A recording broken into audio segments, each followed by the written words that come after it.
Fala, Academia Motor, boa noite.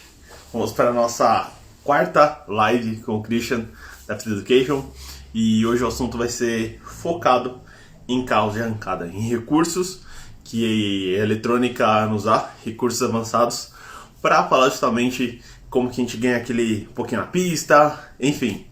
Fala, galera, boa noite. Todo mundo já que estava aguardando a live já entrou. Hudson, Nishan, DLT, Fabião.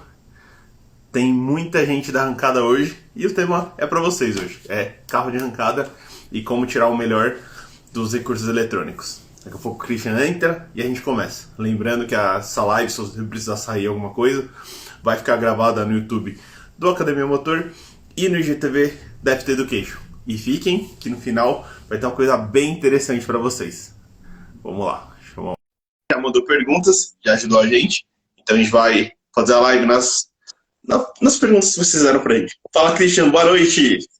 Boa noite, como é que tá? Tudo bem? Tudo Tô ótimo. me organizando aqui pra... Oi? Fora o frio aqui em São Paulo. É, aqui também tá bem frio mesmo. Deu uma esfriada assim, baixou acho uns 10 graus a temperatura. Pegou na primeira BM hoje? Não, é que na verdade é o seguinte, mesmo ela anda com E85, né? Eu tive que manobrar ela dá uma virada longa, assim, tipo, é uma virada de uns 10, 12 segundos, mas pega na primeira, sempre. Então, beleza, então tá bom, tá tudo certo, então, tá Tá bem tudo certo. acertadinho. Tá. Acho que sim. Ah, Bem, hoje o assunto é arrancada, tá todo mundo, assim, a gente nunca deu uma focada. O projeto deixa que a eu gente só dar uma tava olhadinha. falando. Deixa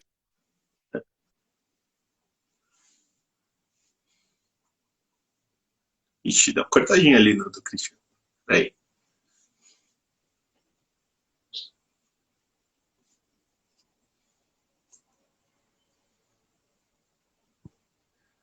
Fala, Ricardo, fala todo mundo. Peraí que deu uma caidinha na conexão do Christian. Peraí que ele volta. Não vai embora, não. 4 graus, São Joaquim é. Voltou. Voltou. É um problema aqui na minha internet. Aqui eu tava meio picoteando, eu fui ver qual que tava, para ver se era o Wi-Fi ou se era, mas tá no Wi-Fi, tá tudo certo. Bom, Marcão, nosso objetivo é falar sobre um assunto proposto, né? Ficou meio com gostinho de quero mais a última live, ficou com um monte de perguntas, mas a gente vai voltar sobre esse assunto, tá? Então, por que eu recebi durante a semana muitas pessoas me pedindo para falar um pouco mais sobre a arrancada, fala sobre a arrancada. E aí eu achei interessante, falei com o Marcão, troquei uma ideia e disse assim, não, vamos falar um pouquinho sobre a arrancada, vamos fazer com que as pessoas se interessem por diversos assuntos e depois, no momento certo, a gente vai respondendo um monte de perguntas. Inclusive, hoje ficou bem organizado. O Marcão me mandou um monte de pergunta bacana aqui. Eu já selecionei as perguntas. E eu vou tentar encaixar durante aí os assuntos que a gente vai falar, tá bom? Então, eu acho que a ideia eu tenho um assunto aqui para falar algumas horas. Eu vou tentar resumir aqui para falar com vocês, para conversar com vocês. Agora já tem bastante, tem 100 pessoas aí. Queria agradecer mais uma vez, Marcão, a oportunidade para a gente poder dividir um pouquinho aí do conhecimento e poder somar, inclusive, com muita gente que vem trazendo um monte de coisa legal. Então, agradeço a oportunidade. Eu que agradeço por ajudar a galera, por mostrar, trazer todo esse conhecimento. E todo mundo tem gostado do jeito que ficou, que você escolheu para separar parte por parte, para ficar um negócio um pouco maior, não só um assunto específico só. Eu acho que eu sou um pouco chato com essas coisas de organização, assim, pelos meus treinamentos eu sou assim, tu já participou, Marcão. Eu gosto muito de organizar os conhecimentos, né? Eu sempre digo, adquirir conhecimento é que nem subir uma escada, é um degrau de cada vez. Então eu fico mais confortável dessa forma para as pessoas poderem entender. Se eu começar a jogar um monte de assunto, responder um monte de pergunta desconecta, daqui a pouco não fica tão proveitoso para quem está escutando. E a gente sabe que, mesmo no momento que nem esse, tempo é uma coisa muito importante, né? Eu até estava olhando, faz 30 segundos que eu desliguei a live do Kaká, estava vendo o Teru falar, um assunto fantástico, assim, é muito legal da gente ter pessoas que somam, né? Então eu acho que trazer um pouquinho disso é legal. Bom, como o objetivo é falar sobre arrancada, e o nosso foco é eletrônica, mas a gente não pode esquecer que hoje, na minha opinião, quem quer trabalhar num carro de arrancada, ele tem que trabalhar em três pilares, tá? O primeiro é eletrônica, que é o que a gente vai falar bastante. O segundo pilar, na minha opinião, é suspensão. Eu acho que hoje muita gente tem motores confiáveis com potência, né, que trabalham em condições, não interessa se trabalha com 6 de taxa e 30 graus de ponto, ou se trabalha com 9 de taxa e trabalha com 21 graus de ponto, um trabalha com 2 kg de pressão, o outro com 3,5, não interessa. No final das contas, todos passam na mesma velocidade, né, ou no mesmo tempo. Então eu percebo que isso já é uma coisa que modificou muito. E usando um pouquinho da nostalgia, eu sou de um tempo aí que a gente ia para Curitiba e tinha 7, 8 cabeçotes num box que fazia carro da Turbo A e Turbo B na época, porque estragava, derretia, quebrava, né? Então, eu acho que a gente já está num patamar onde as coisas estragam menos, tá? Porque já existe mais credibilidade e mais conhecimento. Então, o segundo pilar, na minha opinião, eu acho que hoje é uma coisa que está em pleno desenvolvimento, é a suspensão dos carros de arrancada. E outra coisa que para muitos é novidade, e aí eu vou trazer um nome muito forte, tu conhece ele, tu esteve lá na oficina dele, que é a questão do uso da embreagem. Tu esteve lá na oficina do Sandro Bruno. O Sandro Bruno já me deu uma aula de como tinha que fazer patinar a embreagem em 2008. E ele já fazia isso, né? Ele já tinha visto lá fora, ele já tinha ido para fora, e uma das coisas que fazia com que o Fusca dele suportasse o câmbio era a embreagem. Então era um dos segredos. Então a gente pode dizer assim que a gente tem três pilares, tá? Eletrônica, suspensão e embreagem, e a gente vai ter que trabalhar um pouquinho com cada um. Em alguns momentos eu vou dizer, não, se for assim, se for assado, depende muito do setup. E eu tive que aprender sobre os outros assuntos, sobre suspensão e sobre embreagem também, para mim poder argumentar melhor sobre eletrônica, ok? Então, eu vou falar de 7 tópicos, e dentro desses tópicos eu vou tentar encaixar perguntas do pessoal que mandou aí essas perguntas que tu me mandou, tá bom, Marcão? Primeiro, uma das coisas muito importantes que eu acho que a gente tem que olhar o lado bom de uma situação, e eu acho que essa pandemia nos trouxe uma visão diferente sobre treinar. Eu vejo muita gente, as pistas se sensibilizar, né, modificaram a sua postura e criaram uma condição. Eu vejo o Race Valley, o pessoal treinando direto, eu via o pessoal treinando esse fim de semana em Santa Catarina, em Camboriú, eu vi o pessoal já treinando 2 vezes no Velopark, eu vejo o pessoal treinando lá em Uberlândia. Então é sinal que as pistas estão mais flexíveis e mais abertas por uma coisa que é necessidade.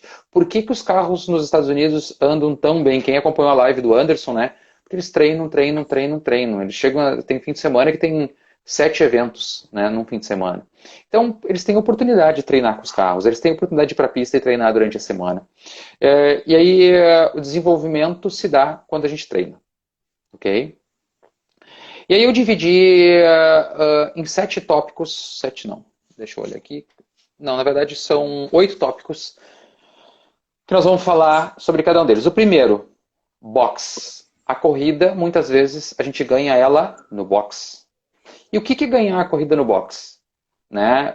Tu lembra, Marcão, que tu fez o treinamento nível 2 comigo e a gente falava sobre Sim, gestão claro. de equipe, né? Com certeza. E uma das coisas, primeiro, é o seguinte, estratégia do piloto alinhado com a estratégia da equipe. Muito importante saber que o carro tem que ter um processo evolutivo durante o fim de semana, até porque a pista também evolui ou pode ter algum problema durante uma mudança de clima, uma mudança de temperatura, uma chuva. Então a pista pode melhorar ou piorar. Então eu tenho que lidar com essas adversidades. A adversidade ela não é só para o dono desse carro, a adversidade é para todos os que estão no evento. Entendeu? Então, eu acho que, por isso que eu falo que corrida se ganha no box. E se ganha no box, eu aprendi um negócio fantástico. Eu acompanhei uma corrida com o Kaká. Acompanhar uma corrida com o Kaká não é acompanhar e assistir, como eu sempre fiz. Acompanhar uma coisa do Kaká foi participar da equipe dele na última etapa do ano passado, em Orlando. E foi uma experiência muito legal. Por quê? Porque o carro tinha sido desenvolvido para uma competição. E o que é ser desenvolvido para uma competição? O setup de troca de embreagem ou remover o câmbio e colocar o câmbio é muito rápido. O setup de trocar o cabeçote é muito rápido. Tudo é planejado, tudo é desenvolvido para uma manutenção preventiva ou corretiva. Ele já sabe, né, o que tem que ser feito, como tem que ser feito e o quão rápido pode ser feito. E se ele sabe que vai conseguir andar na próxima vez ou não. Isso está dentro da estratégia. Isso é a corrida que a gente ganha no box. Tá? Por que eu quero trazer isso? Porque isso é muito importante. Às vezes as pessoas acham que investimento é só riscar uma folha com um valor muito alto. Não, investimento é dedicação. É um conjunto de coisas e a estratégia está dentro da dedicação. Tá? O box, a equipe, o processo, o gerenciamento de vários carros numa mesma categoria, isso tudo é muito importante. Tá? Agora a gente vai entrar realmente para a arrancada. A arrancada, ela começa saindo do box, ela começa num procedimento que a gente chama de burnout. O burnout, o objetivo dele é aquecimento da banda do pneu, para aumentar a temperatura da banda do pneu, melhorando o atrito com a pista. Então, uma das coisas muito importantes é que tem um procedimento para isso, existem recursos eletrônicos para isso. Normalmente, um burnout, eu vou utilizar um RPM mais alto para largar, para poder gerar mais pressão e para gerar mais velocidade. Por quê? Um burnout não é feito em primeira marcha, o burnout é feito em marchas mais longas, terceira, às vezes o pessoal bota terceira, ou, por exemplo, em carros que tem câmbio clutchless, sai de uma marcha curta, primeira, segunda, terceira, quarta, quinta, às vezes, né? Quinta às vezes é difícil, mas quarta. Então, assim, vai chegar alguns carros chegam a velocidades muito grandes do pneu, né? Para poder gerar o aquecimento. Então, vamos pegar uma categoria que é uma categoria, eu acho muito interessante, a Turbo A. O burnout tem que ser curto e intenso. Então é aquele dispara, aquece e já sai o carro alinhado. Ele não pode, inclusive, passar da linha de alinhamento. Então eu tenho que ter um certo cuidado até no alinhamento do carro, na posição na pista, como o carro está, como ele passou na água, quantos metros ele saiu da água. Eu não vou jogar água para o paralama para depois pingar de volta em cima do pneu. Isso tudo eu tenho que pensar. Quando eu fizer o burnout, eu já tenho que sair com o carro, deixar o carro alinhado. Se o carro estiver torto, se eu voltar e alinhar de novo, eu posso pegar sujeira, porque eu não estou pegando o meu trilho. O legal é eu ir e já cair alinhado, né? Então, isso são pequenos detalhes que às vezes e é de pequenos detalhes que fazem a diferença. Então, o burnout, falando de eletrônica, é muito importante que ele seja que ele gere uma potência necessária para uma marcha mais longa, mas que o pneu passou na água. E por isso que a gente passa na água, né? Porque a gente vai usar uma marcha mais longa e a gente quer que ele seja curto e intenso. Então, passou pelo burnout, e aí eu vou ter uma coisa bem interessante que a gente ensina nos treinamentos, tá? Existe uma relação de temperatura entre pneu e pista. Pista fria, burnout mais intenso. Pista quente, burnout mais curto. Por quê? Porque eu tenho uma relação de temperatura entre o pneu e a pista. Se eu exagerei e a pista está muito quente e eu fiz um burnout muito longo, eu vou perder a aderência. Tá? Então, isso é uma das coisas que a gente tem que entender. Qual é esse número e eu vou ter que buscar esse número. Para buscar, eu vou lá para o meu último item que é dados, nós vamos falar por último, tá bom? Uhum. Vamos falar depois agora, nós falamos de burnout, mas também falamos de uma coisa muito importante, que já é o segundo assunto, alinhamento. O que a gente via, assim, durante muitos anos eu fui no festival, a gente via nos carros da categoria tração traseira que não era um burnout, era um show de manobra. Era show. Uhum, então, aquilo sai de lado, assim. Então, aprendam que quem faz isso profissionalmente, tá, e não está indo lá pelo um show, tem que buscar um procedimento de fazer, por exemplo, um carro tração traseira que vai fazer o seu trilho. Eu vou fazer o burnout e quem está me alinhando, eu estou voltando no meu trilho. O ideal é que meu carro tenha um alinhamento e aí entra a parte de suspensão. Você quer saber que o seu carro está alinhado, se a suspensão traseira e dianteira está correta, o burnout, o carro vai ir reto. Se o carro puxar para algum dos lados durante o burnout, é sinal que o carro tem um problema de alinhamento da suspensão. Tá? Pode ser o alinhamento do eixo traseiro, pode ser o alinhamento da suspensão dianteira. Então é importante que o alinhamento do carro na pista seja um procedimento que tenha uma...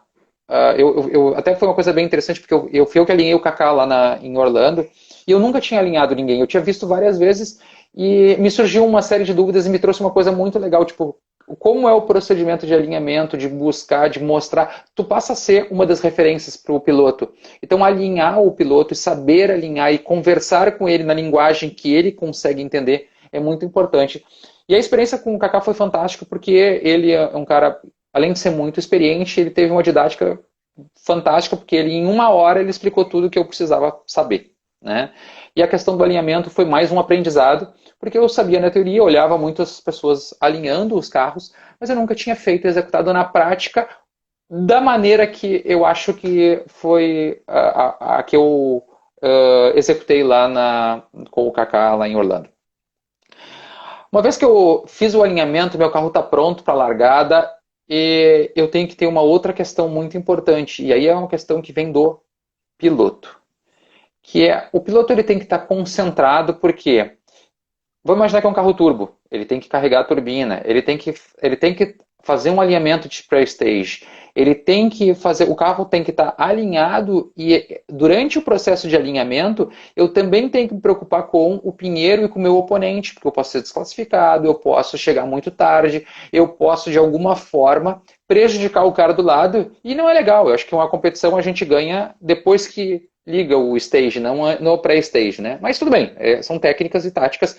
Os americanos, principalmente os porto-riquenhos, eles sacaneiam demais com isso. Eu não acho legal, mas eles fazem muito isso.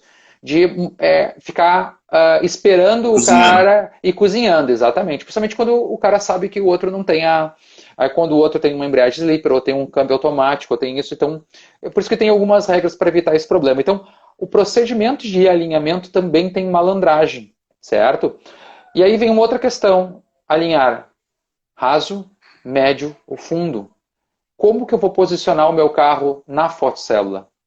Certo? Isso também é importante. E quem está alinhando pode orientar raso, porque quem está alinhando vai posicionar o pé e vem fazendo um gesto e vem mostrando o quanto. E aí a gente pode, durante esse procedimento, alinhar o carro raso, médio ou fundo.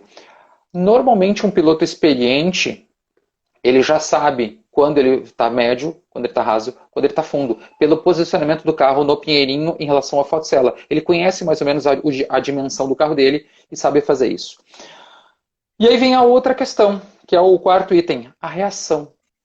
E aí vem a parte psicológica, né? Se tudo fluiu bem, a minha reação pode sair bem. Tem uns caras que são extremamente frios, são uma geladeira, né? Pode estar caindo o mundo do lado, o cara vai ser sempre igual. E tem pessoas que são mais sensíveis, têm mais dificuldade com esse processo de ser colocado em pressão. E é uma pressão muito grande durante aquele momento, né? E tudo se resolve num espaço muito pequeno de tempo. Então, a reação é um negócio bem legal. E aí vem um negócio, vou dar uma dica bem interessante, que eu achei fantástico quando a gente conseguiu lançar isso na linha PowerFT, que é a capacidade de tu testar dentro do teu carro a reação. Porque, às vezes, o que é legal? Tu bota o teu capacete, tu bota o teu Hans lá, tu senta no teu carro, mesmo que tu não vai andar, vai testar a reação. Eu cansei de ver o grandão fazendo isso dentro do carro dele.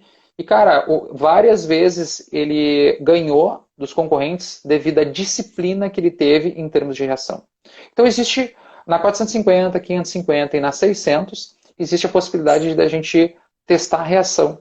E tu pode escolher quanto é o rollout do teu carro, tu pode configurar alguns parâmetros. Inclusive tem um vídeo bem bacana do Adriano Canhão falando sobre isso, que na minha opinião é um cara fantástico, tem puta do conhecimento sobre o assunto e fala com muita propriedade. Até então a gente está falando de coisas que parecem pequenas, mas fazem toda a diferença. Tá? Então eu estou tentando... E esse conjunto a gente fala no treinamento nível 2, são coisas que são importantes da gente entender. Né? E aí vem a questão seguinte, tá? Eu vou entrar no próximo item, junto com a reação e com o alinhamento, eu estou num procedimento que nós chamamos de two-step. E aí teve uma das perguntas que perguntou assim, qual é a diferença entre o two-step e three-step? Na verdade, nós vamos entender o seguinte, o one-step é o limitador do motor. Two-step é o limitador que a gente aperta no botão lá e ele vai limitar uma determinada rotação e uma determinada condição do motor a 100% de borboleta, né? Nós vamos entender por que isso. E o three-step, e às vezes erroneamente as pessoas chamam de three-step o two-step. O three-step é o que a gente chama de boost pull, né? O que é um boost pull? Imagina o seguinte, eu tenho uma turbina gigante e eu não tenho como movimentar o meu turbo para gerar a pressão necessária na largada. Então eu tenho que tirar meu turbo de inércia. Então o que é o boost pull? Eu passo a pressão de turbo, esse seria o three-step, né? O boost pull é o three-step. Imagina que meu alvo para largar com um turbo A é 6.000 RPM. Eu estou com uma GTX 47.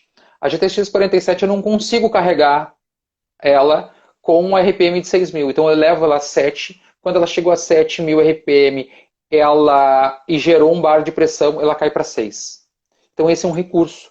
Só que tem que ter muito cuidado, porque se o piloto não tiver o feeling ou o timing certo, ele pode largar a embreagem ou ter que largar a embreagem numa transição, onde o carro não voltou para two-step ainda, ele não voltou para 6.000, ele está lá em 6.300, ele está em 6.400, isso pode gerar uma instabilidade, então tem que ter disciplina, é o cara que tem que alinhar antes, é o cara se o carro tem essa dificuldade, e ele tem que usar esse recurso, tem que ser dessa forma, ele tem que ter muito cuidado, porque existe a possibilidade dele perder o setup da largada dele em função do timing não estar na hora correta de largar, né? O carro não conseguiu fazer todo o procedimento na velocidade que necessitaria, tá? E o two-step é um procedimento, e mesmo o three-step é um procedimento que envolve várias condições, inclusive a própria pressão atmosférica e a temperatura ambiente. Eu posso ter um two-step que ficou fantástico às 10 horas da manhã, entrou uma massa fria lá no local onde está a pista e às 4 horas da tarde, 5 horas da tarde, o carro está completamente diferente. Então pode mudar, certo? Eu já peguei, por exemplo, eu tenho uma ferramenta que eu consigo medir a altitude corrigida. É como se tivesse assim, tipo, eu pego todos os parâmetros de umidade, altitude e pressão atmosférica e ele te dá a altitude, a densidade por altitude, na verdade, é o termo correto. E eu já peguei, por exemplo, no box do Velopark 800 metros acima do nível do mar. E eu já peguei na largada do Velopark 28 metros acima do nível do mar. Certo? E a altura real pelo GPS é 17. Tá? Então, depende muito da condição climática. Tem dias que são muito bons e tem dias que são muito ruins. Por isso, ter uma ferramenta que nem essa é legal. Eu não preciso ter essa ferramenta. Inclusive, no treinamento que eu estou lançando agora, existe um site que é muito legal, airdensity.com. airdensity.com. Ele tem inclusive a pista do Velopark, ele tem a pista, eu não sei se tem todas as pistas do Brasil, mas o Velopark eu tenho certeza que tem, tá? Ele tem o AIC também. Então, no momento do two-step, o que eu preciso? Qual é a finalidade do two-step? 100% de TPS, eu vou gerar o maior torque possível com o menor RPM. Essa é a ideia. Por quê? Porque, na verdade, o que eu preciso para tirar meu carro de inércia? Torque. Certo? E aí vem um fator muito importante. Aí eu vou ter que voltar para um dos itens. Meu carro patina a embreagem ou não? Porque se patina a embreagem, eu tenho que ter mais potência para patinar a embreagem e mantê-la patinando. Para fazer com que a embreagem patine, eu tenho que ter torque para mantê-la patinando. Se eu tenho uma embreagem que não patina, que é on-off, eu tenho que sair com o carro meio quase que bugado. Dá aquela matada e eu faço ele subir. Então são duas estratégias diferentes de two-step, de RPM e de torque que meu motor vai conseguir produzir para a largada. Uma coisa muito importante de se entender, tá? O conceito de torque, que a gente não gera volante, ele é um acumulador de energia cinética, ele não gera torque. Então, se eu quiser produzir mais torque para o motor, eu tenho que mandar mais energia para o meu virabrequim. E aí existe um recurso, tá? A gente tem que dividir entre linha FT, que basicamente ele vai cortar o motor quanto precisar, até chegar em 90% das ignições, ou seja, a cada 100 ignições ele corta 90 se for necessário, para poder manter um motor com 100% da borboleta e ele mesmo carregado com pressão, certo? E aí tem um efeito que a gente costuma dizer que é o efeito de deixar o motor tensionado, mesmo no two-step. Se eu tenho o two-step novo, né, o two-step da linha Power FT, eu tenho duas versões diferentes, que é um com retardo e sem retardo, eu posso deixar o meu motor tensionado, ou seja, eu uso mais pressão de turbo e atraso mais o ponto, o motor fica tensionado.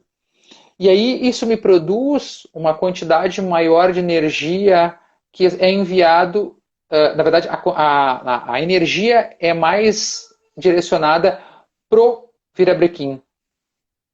Por quê? Porque eu não tenho pulsos interrompidos, não é um corte de ignição. Eu tenho um atraso de ponto e uma parcela de energia que está sendo gerada pelo motor e está sendo enviado do virabrequim para o volante, está sendo acumulada. E faz com que o meu motor, por exemplo, vou dar um exemplo prático para vocês, um Turbo A que sai a 6.000 RPM, ele consegue sair a 5.400 com o two-step por retardo.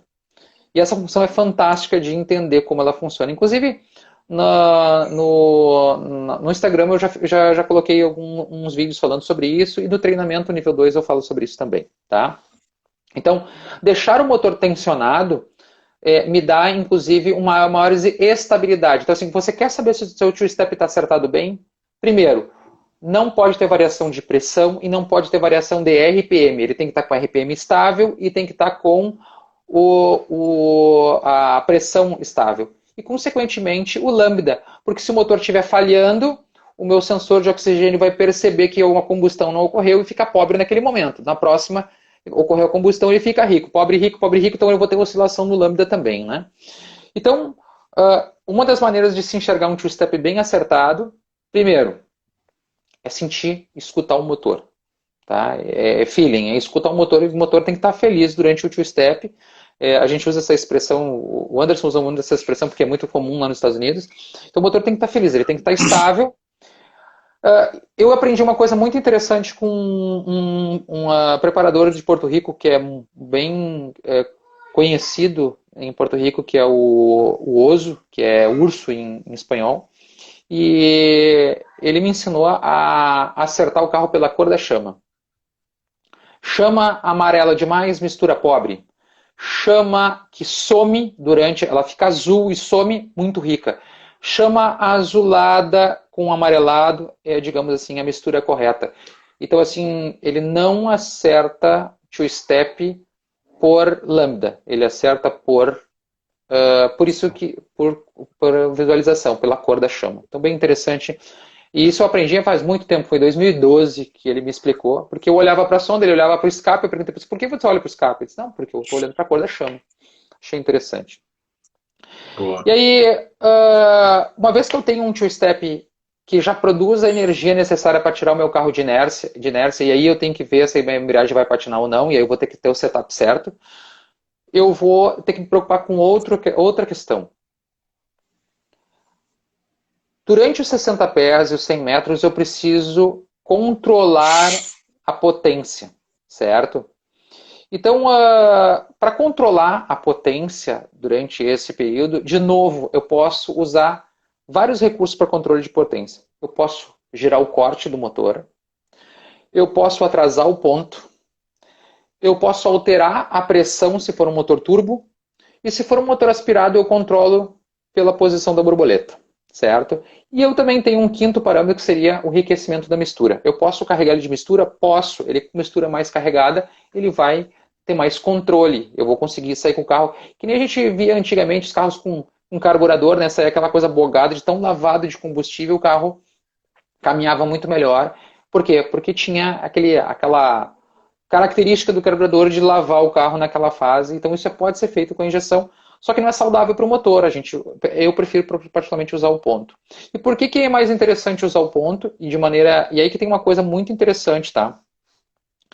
Eu estava acompanhando o Luiz esse fim de semana, Luiz de Leon, lá nos Estados Unidos. Fizemos uma live com ele esses dias aí. Eu sei, eu vi. E o Luiz, tem que fazer conexão. O Luiz é um cara fantástico, né? Muito inteligente, ele tem muita facilidade de aprendizado e também é um cara muito comunicativo, é um cara que tem uma capacidade também boa de transmitir informação. Então é uma conversa sempre muito agradável com o Luiz. Uma das coisas interessantes que o Luiz falou, que nesse fim de semana, uma das maneiras que ele teve para controlar o carro lá, que é um carro que tem 959 polegadas, usa 7 kits de nitro, quando ele larga na primeira marcha, tem um momento que os 6 kits estão ligados. Com 20 graus de ponto negativo. Ele bota a potência que nem o efeito do turbo. A gente bota a pressão de turbo e atrasa o ponto. Então deixa o motor tensionado. Por quê? Porque o ponto, para mim devolver um kit nitro e ele voltar à potência, eu tenho um delay. Para mim devolver o ponto é na próxima combustão. Então a velocidade de resposta é muito maior. Tá? E uma coisa bem interessante para quem quer entender um pouquinho mais sobre... Agora, eu pulei uma coisa importante. Teve uma das perguntas... Eu tenho que voltar aqui. Pode falar que eu tenho uns aqui, se você precisar. Perfeito. Tem como usar a saída junto com o two-step para liberar a embreagem hidráulica? Saída... Acho que não é essa a pergunta. Qual a melhor? Foi o Tech no G Pro? Para mim é foi o Tech. Peraí. Aqui, eu vou ler a pergunta aqui, ó. Tem como usar a saída junto com o two-step para liberar a embreagem hidráulica? Tem. Tá? Como é que funciona esse procedimento de liberar a embreagem? Tá? Inclusive, eu estou com o software aberto aqui. Existem várias possibilidades de eu criar uma condição de liberação do meu two-step. Tá? Vamos imaginar o seguinte, eu posso ter um two-step por liberação de botão, como é convencional, que é o primeiro item. Então, eu soltei o dedo do botão, ele libera o two-step. Tá? Eu posso liberar o two-step, o Gear Controller, e aí eu posso fazer por Redcam. Imagina que eu tenho uma 450, tá? Então eu estou com o meu Gear Controller conectado nela.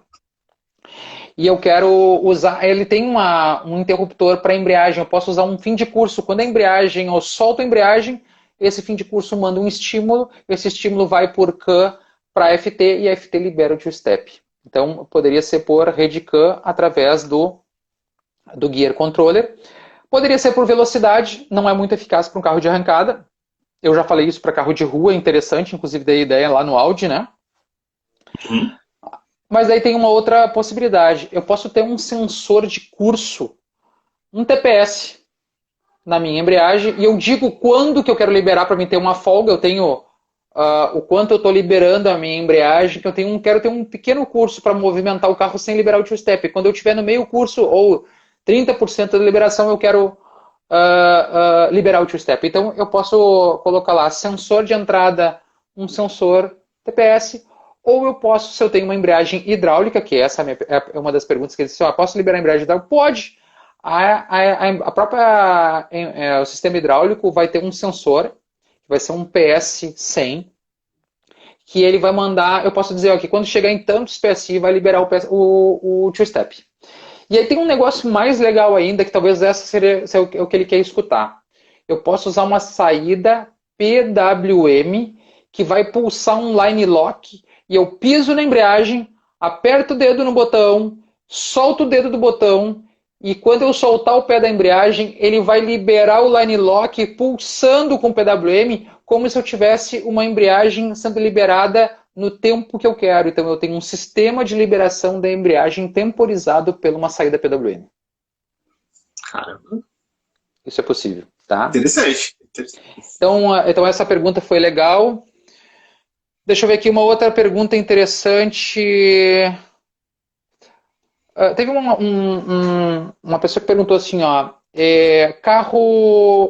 como não matar um carro aspirado na largada? Como um aspirado está aí. Ótimo. Primeiro que o motor aspirado a gente tem que pensar de um jeito diferente no two-step, tá, pessoal? O two-step ele não pode trabalhar com ponto muito atrasado. Eu vou dar um número para vocês. Entre 12 e 20 graus tem que ficar o two-step com o dedo acionado, certo? Por quê? Porque senão o motor perde muita energia e não consegue produzir uma quantidade de torque o suficiente para poder sair o carro de inércia. Esse é o primeiro argumento. Outra questão muito importante, é muito sensível o acerto de lambda de um carro aspirado para que ele tenha gerar o maior torque possível. E o que acontece é o seguinte, tá? O que eu costumo fazer quando é um carro aspirado muito delicado, tem carros que são mais complicados, tipo, botou 100 RPM, dispara pneu, tira 100 RPM e o carro boga. Aí eu brinco com o ponto. O que eu começo? Eu começo com 12 graus de ponto. Vou até o carro bogar. Aí o que eu faço? De 12 eu coloco 15, 16, 18. Ó, 18 ficou bom. Então ele vira o ajuste fino para o carro sair melhor. Então essa é uma das maneiras. Então usa como um ajuste um pouco mais grosseiro, digamos assim, o RPM. Acertou o RPM, eu brinco com ponto e com mistura para o carro sair sempre bem. Tá? O carro aspirado é tão sensível ou mais à mistura do que o turbo para gerar o torque necessário para a saída, tá bom? Teve uma outra pergunta também. Tem mais uma pergunta de two-step, eu não sei se tem aqui. Não lembro se tem. Bom, mas vamos adiante. Vamos agora falar um pouquinho sobre... Senão a gente não vai conseguir atingir o nosso objetivo. Vamos falar sobre controle de potência, que a gente estava falando, né? E aí dentro do controle de potência, a gente tem algumas perguntas que foram bem interessantes, tá? Primeiro, procedimento do controle de tração passivo. Como que eu acerto meu controle de tração passivo? Ou seja, primeira coisa assim, ó, efeito dominó, eu costumo dizer. Se eu não acertei meu two-step bem, não adianta eu querer acertar o controle de tração passivo. E o que é um controle de tração passivo? O controle de tração passivo é aquele controle onde não vai existir uma influência de um sensor captando informação e tomando uma decisão durante o carro saindo. Eu vou ter que tunar, eu vou ter que acertar aquela curva de corte e atraso e enriquecimento, certo? Para que o carro saia melhor. Existe a possibilidade, se o carro tem borboleta motorizada, inclusive de determinar a abertura da borboleta. Então, assim, todos esses itens são possíveis. Eu posso controlar no carro aspirado a abertura da borboleta, no carro turbo a pressão de turbo. Eu posso controlar ponto e enriquecimento e corte. Então, essas são 5 possibilidades que eu posso fazer. No carro turbo eu poderia controlar a borboleta? É possível, só que eu acho que não é viável. Né? O certo é eu deixar a borboleta aberta para ter maior vazão de ar possível para gerar maior torque. Tá? Tinha uma pergunta, Marcão? Não, é isso mesmo, pode ir. Tá. Então, assim, ó, o controle passivo, como é que eu costumo fazer, tá? E aí eu tenho que entender que nem todo mundo tem uma injeção da linha Power FT. Assim como eu falei do two-step, eu falei de uma maneira genérica, não disse que tinha que ser uma... O cara que tem um FT300, uma 250, ele vai poder usar a mesma técnica olhando a cor da chama. Ele vai escutar um motor igual, ele vai tentar acertar o RPM, ele só não vai conseguir ter o sistema lá de retardo de ponto, onde ele vai atrasar individualmente o cilindro de acordo com a necessidade do motor. Que esse é um sistema muito mais eficaz, mas a gente tem que entender a limitação de cada um dos equipamentos, tá bom? Então, quando a gente fala de linha FT ou Power FT, qual é a grande diferença quando eu for construir um controle de tração passivo? Eu tenho mais recurso na Power FT porque eu vou ter como fazer o retardo de ponto. Na linha FT eu vou ter só o corte, certo? E quando eu tiver só o corte, na linha FT eu tenho um enriquecimento pós-two-step que eu posso utilizar, ou seja, estou no two-step, eu posso enriquecer a mistura durante tantos segundos e dar uma matada no motor com a mistura mais gorda. Mas eu também posso ser esperto, né? O que eu posso fazer? Eu vou lá, busco... Sempre que eu largo com 0,5 de pressão e é o único momento que fica com 0,5 de pressão. O que eu faço? Com 0,5 de pressão eu vou lá e tiro 10 graus de ponto. Matou o motor, eu vou lá e boto mais pressão e faço isso com 0,6, 0,7 e vou calçando até ele chegar naquela condição e o carro poder sair. Então é possível fazer, eu só tenho que usar a ideia, o conceito de deixar o motor tensionado. E qual é a vantagem de deixar o motor tensionado, tá? No controle de tração passivo também. Quando eu deixo o motor tensionado, imagine o seguinte, que a combustão ela é amplificado, aquele pico. Imagina se eu tenho um ponto muito próximo do torque máximo. É sinal que o pico de pressão vai ocorrer alguns graus depois de PMS. Ou seja, a quantidade de energia que ele vai entregar para a árvore de manivela é muito grande. E curta e intensa. Ela não é suave. Então, aquela pancada da combustão vai ser amplificado 3 vezes pela relação da marcha e 4 vezes pela relação do diferencial. E vai sim entregar isso para o pneu. O que vai acontecer? Eu vou ter uma pancada do pneu contra o solo. O que acontece quando eu atraso o ponto? Essa pancada da combustão ela é mais suave e ela é mais linear. Consequentemente, ela entrega para o solo uma coisa mais linear e eu ganho tração. Porque eu não tenho uma irregularidade no meu movimento, ou a roda, ela não está transmitindo uma pancada ou um movimento brusco. Ela está gerando um movimento mais suave. Exatamente. Ele é mais suave, esse movimento. Consequentemente, eu ganho tração. Então, a primeira coisa que eu faço para fazer um controle de tração passivo, eu tento sair com o carro 1, 2 ou 3 vezes, sem controle nenhum, e vejo tudo que o carro fez para o carro poder distracionar. E aí eu venho tirando com um corte e venho segurando o motor o máximo possível antes de cortar. A última coisa que eu faço é cortar. Primeira coisa, eu atraso o ponto, eu enriqueço, eu amanso o motor e tiro pressão para que o carro tenha a saída mais suave possível sem controle. Porque quanto mais o controle for agressivo, mais... imagina o seguinte, tá? O controle, quando ele toca a 90 graus na minha linha de corte, então ele está subindo, aqui está a minha linha de corte. Quando ele tocar a 90, ele quer descer a 90. Se ele toca a 45 graus, ele vai descer a 45. Se ele toca a 15, ele... Então, uma das coisas interessantes é o controle que não é percebido. É aquele suave.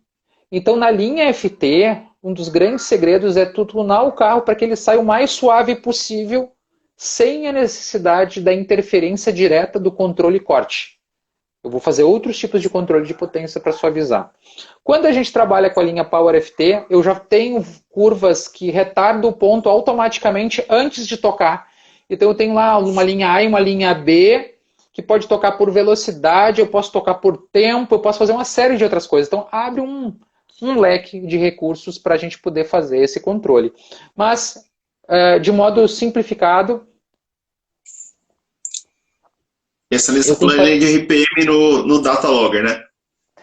O que acontece? Quando tu dá a primeira puxada, né, quando o carro volta, tu enxerga no log o formato da curva do RPM e aí tu vem lapidando para transformar essa curva. E tem formato de curva para pneu radial, tem formato de curva para pneu slick, tem formato de curva para pista que tem mais grip e menos grip. Então, assim, tu vai entender o que teu carro precisa de acordo com a necessidade de acerto. Então, assim, e aí vem uma coisa assim que é difícil de explicar num curto espaço de tempo, mas existem várias formas da gente analisar só pelo RPM, depois eu posso analisar também por outros sensores. E aí vem uma coisa fantástica aí que na linha Power FT, que é o acelerômetro, né? Que daí eu vou brincar com uma coisa bem mais... Inclusive, é uma das perguntas, porque agora eu vou falar sobre uma outra coisa. Nós falamos de controle de tração passivo, né? Uhum. Existe o controle de tração ativo.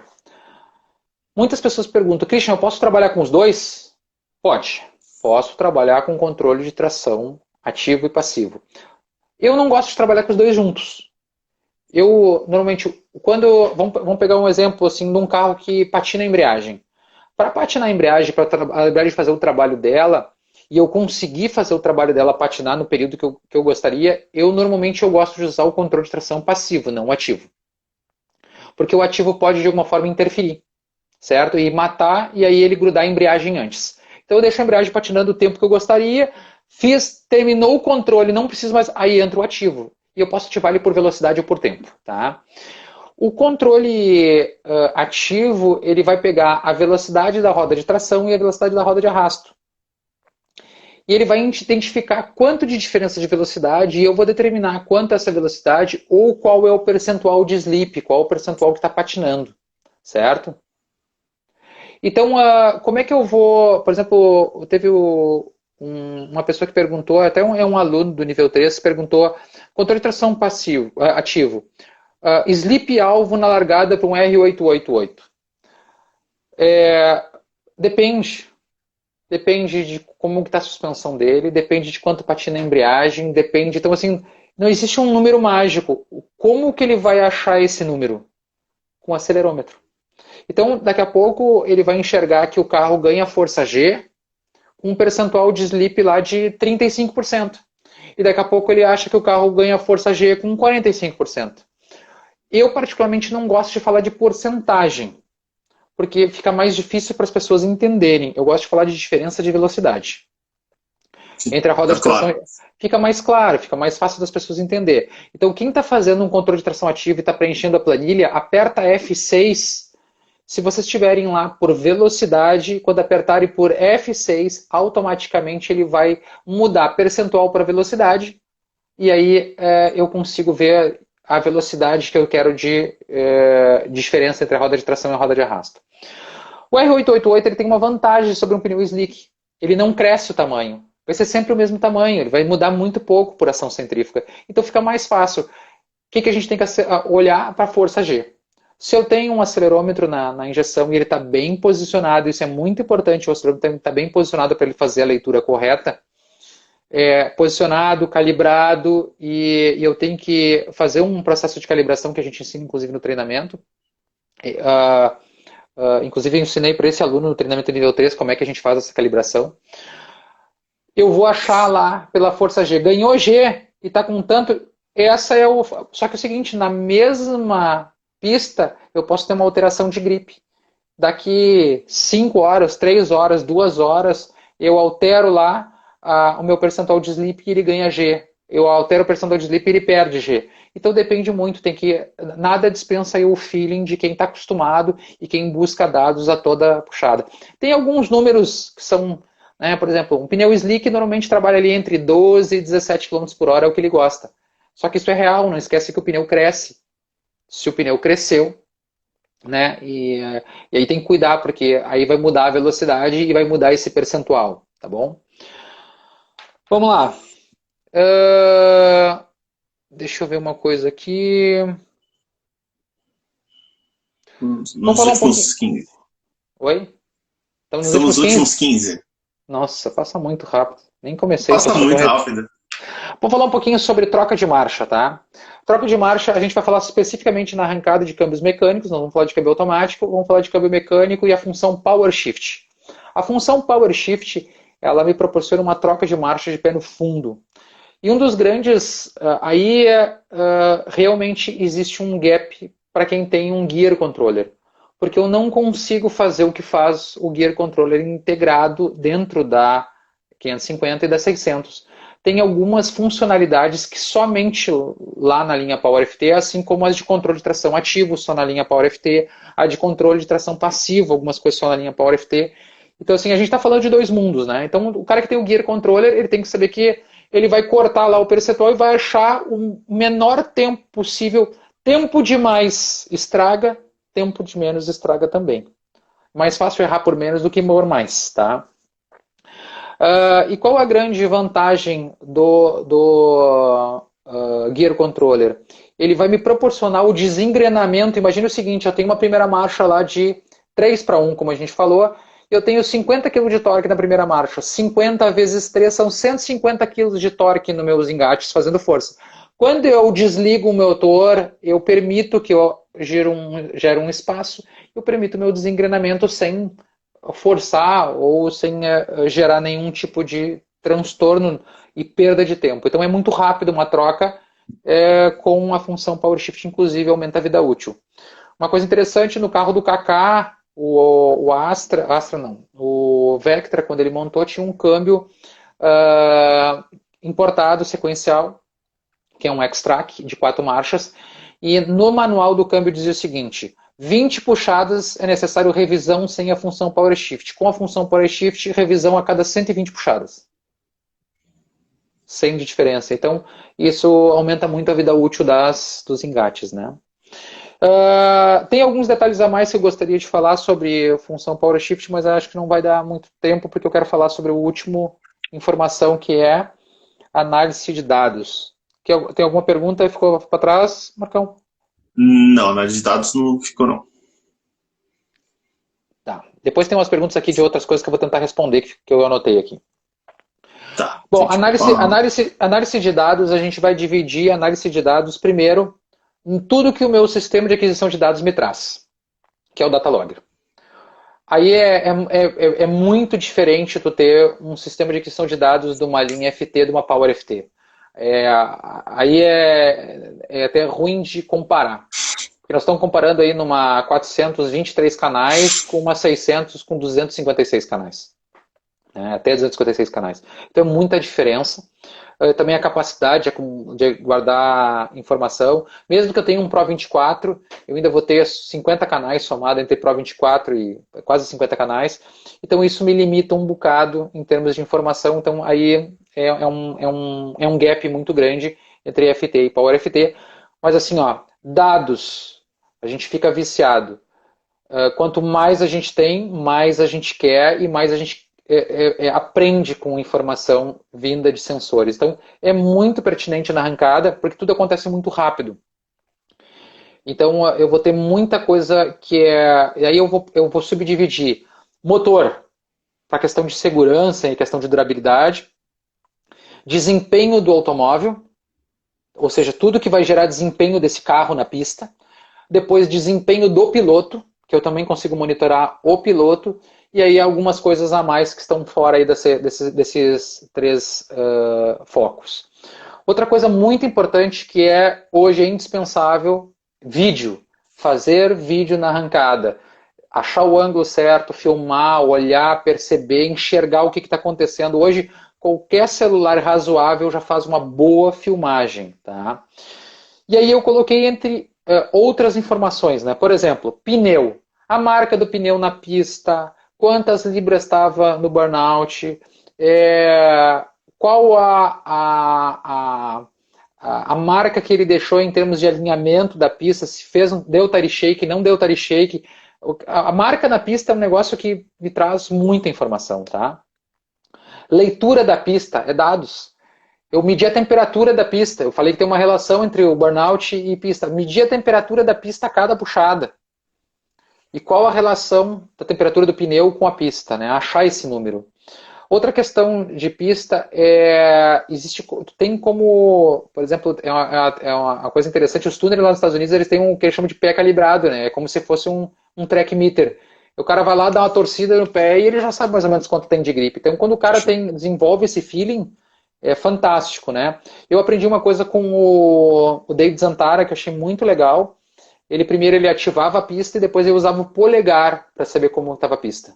Achei muito interessante. Então ele ativava a pista com o pé e usava o polegar e girava 90 graus o polegar e ele tinha uma ideia de como estava a pista. Achei bem bacana, tá? Inclusive ele sabia, se a pista estava grease, que ele chama de engraxada, o dedo vem preto.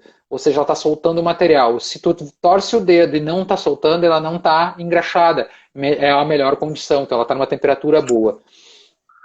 Últimos 7. Oi, 7 minutos. 7 minutos. Embreagem.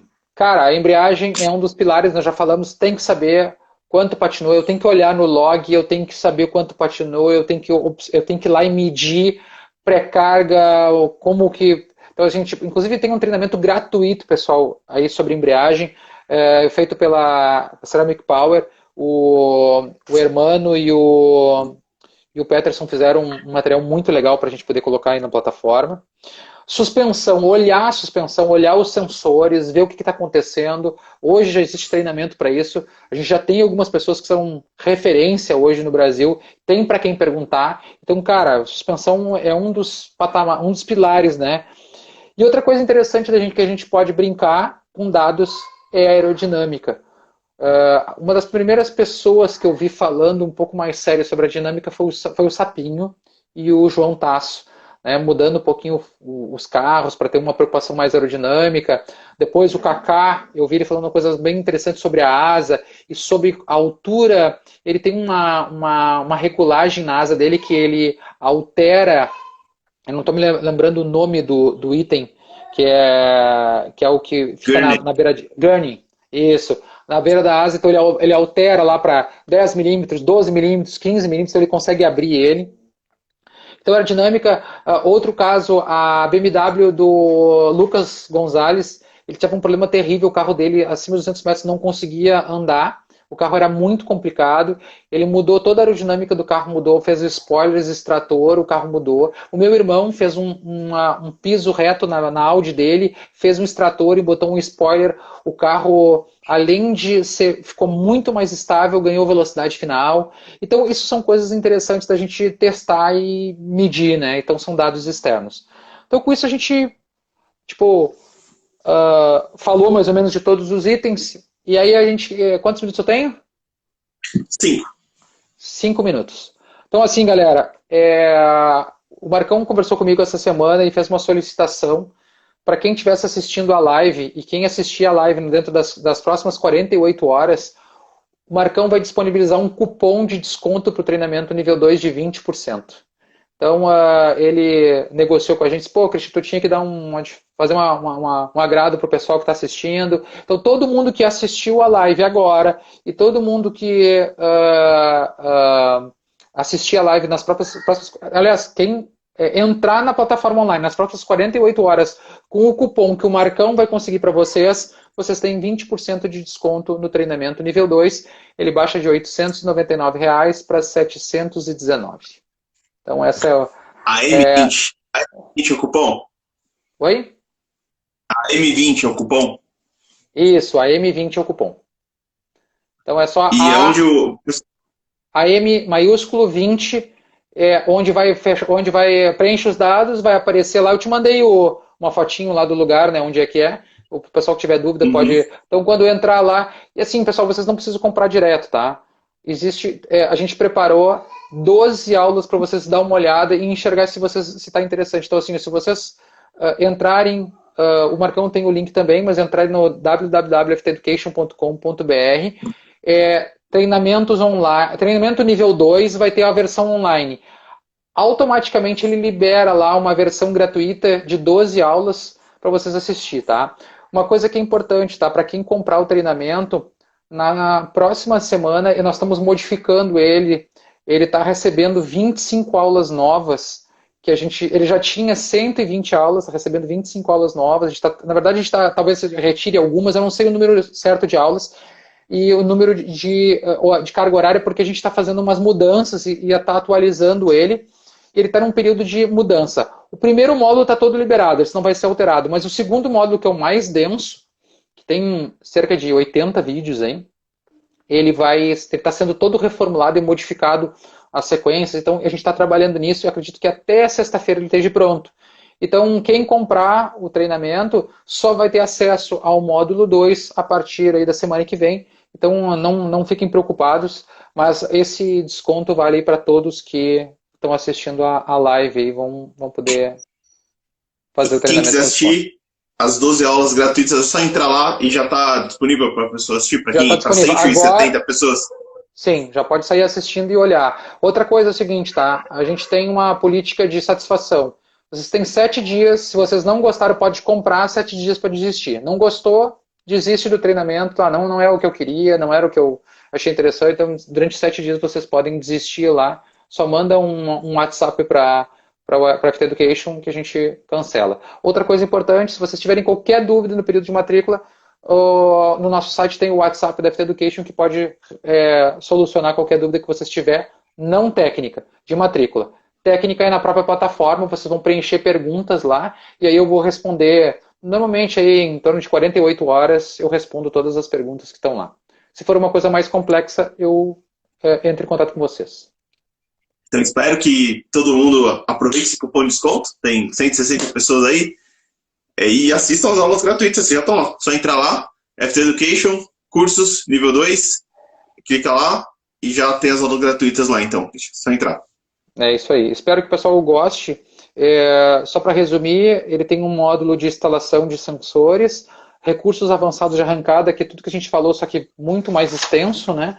Ele tem uma parte que fala sobre gestão de equipe, e o último módulo, que é a parte de bônus, que é um monte de material legal, assim, de um monte de gente bacana que a gente vai recolhendo, vai reunindo, melhor dito, né? E aí a gente deixa disponível para o pessoal lá, tipo, a cereja do bolo para poder dar uma olhada em algumas coisas legais.